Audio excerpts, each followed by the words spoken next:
recent back and forth between Ryan Garcia and Oscar De La Hoya.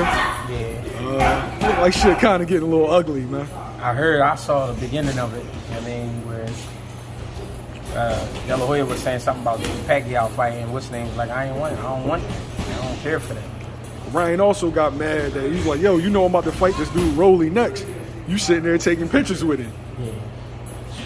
I mean, Ryan's starting to find out who really got his back and who don't, or who he thought had his back. At the end of the day, promoter's job is to sell. What they sell, they really don't care what they sell. They just looking to sell. You know what I mean? So he finding out it's not really what he want. You know what I mean? And I keep trying to say that to people, but I guess they don't listen. The promoters and the networks, they call the shots. And Ryan don't like how he's being treated, and he don't like how he was being represented. He's speaking on it. I mean, and another thing is, a lot of people were saying shit like, oh, grown men shouldn't do this, grown men shouldn't do that. It's a lot of shit grown men do that they shouldn't do, but some things you can't stop. And one thing you can't stop is a man's frustration and how he handles his frustration. He know he can't walk up to De La Hoya and punch him in his face. One, because I believe legal matters will take place. But not only that, De La Hoya fuck around and beat him up. You know what I mean? So, to get my frustration out, you know what I mean, I'm going to go ahead and let everybody know how I feel. You know what I mean?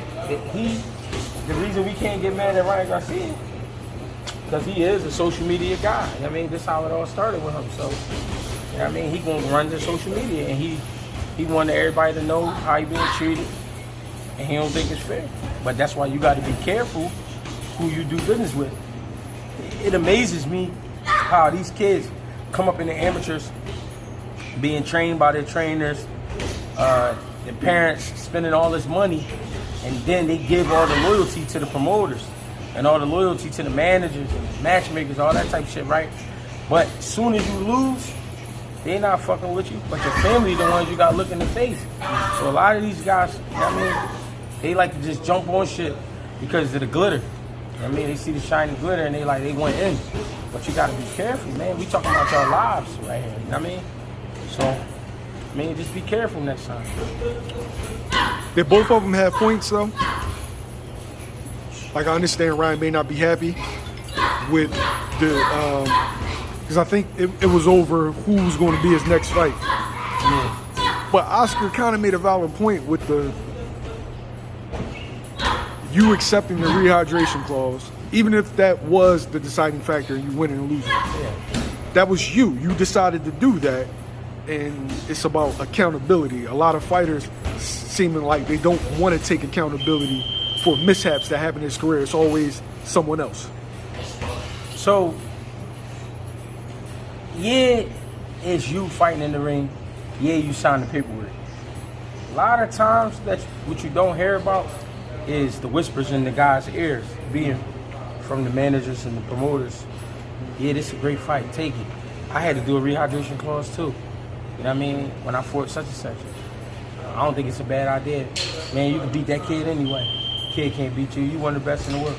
This is how they getting whispered to before they go ahead and sign. You know what I mean? So, yeah, he signed it, but he just looking to be great. And he just looking for a great opportunity.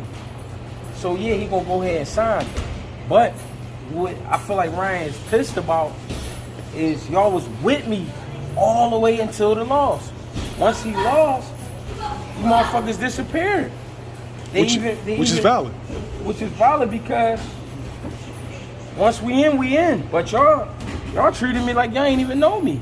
So I believe that's what he was bitching about, like, you know what I mean? Y'all really don't got my back, and y'all really just did it for the money. The part I didn't like was De La Hoya bringing up Al Heyman, saying he never shows up. Okay, the complaints is not coming from Al Heyman's side, coming from Golden Boy's side. He don't like how Golden Boy treated him, and he don't like the excuses that y'all. Come on, man. I heard De La Hoya say that he had got death threats. Yeah. Ain't nobody gonna touch De La Hoya, bro. De La Hoya done been all the way in Philly at press conferences, and ain't nobody thinking about touching no Oscar De La Hoya. You know what I mean? So he just made up some corny shit to say, you know what I mean, to get people off his back. When really y'all was like, all right, it's over and done. We got our money, fuck it. You know what I mean? On to the next. Do you think it was some malcontent because maybe Oscar and Bernard didn't see eye to eye with Ryan Garcia about the terms, and Ryan Garcia wanted to push to make the fight, and then... Listen, when De La Hoya and Bernard fought, it was a rehydration clause. When Canelo and Floyd fought, it was a rehydration clause. This is boxing, man. It's so much that go into this shit. People think it's just two guys saying we want to fight, they sign a contract, and that's it. No. This shit has been going on since the beginning of time. This is nothing new. So, when Ryan probably did say, damn, what's up with that? They probably said, yo, man, we had to do the same shit. No. Oscar was against the rehydration clause. Right. Ryan and his advisor was for it. Well, if Oscar, listen, if Oscar was against it, and I'm sorry if I was wrong, if Oscar was against it and Ryan still wanted to go ahead, then yeah, it's 100% on you. But I still don't think they should have left him at the press. No, they shouldn't. But that part about Oscar saying you signed it, and I ain't think if he said I ain't think it was a good idea, and he told him that man that, he told that man that, it's definitely on Ryan. But Ryan just learning life lessons too. So you gotta shut up and keep working. You know what I mean? You got with Derek James, stay with Derek James, let him develop his skills, and man, rumble. I don't think any fight with Ryan Garcia right now is a bad idea because Ryan Garcia is gonna sell. He's gonna sell all the time. People like Ryan Garcia. So if it's Pacquiao, so if it's Rolly, so if it's whoever, go in there and do what you gotta do and prove the people wrong. You know what I mean? I don't know though. But I thought De La Hoya agreed with that shit. I thought that's why he did it. No. Because if you're the promoter, ain't you supposed to speak up for your fighter? Ryan's a dude that has a lot of leverage, Yeah. being that he's probably the biggest draw in Golden Boy, Yeah. and at times he flexes that. Oscar De La Hoya is like his cupboard's a little bare. So I can understand why maybe, he had to acquiesce to what Ryan wanted. Yeah.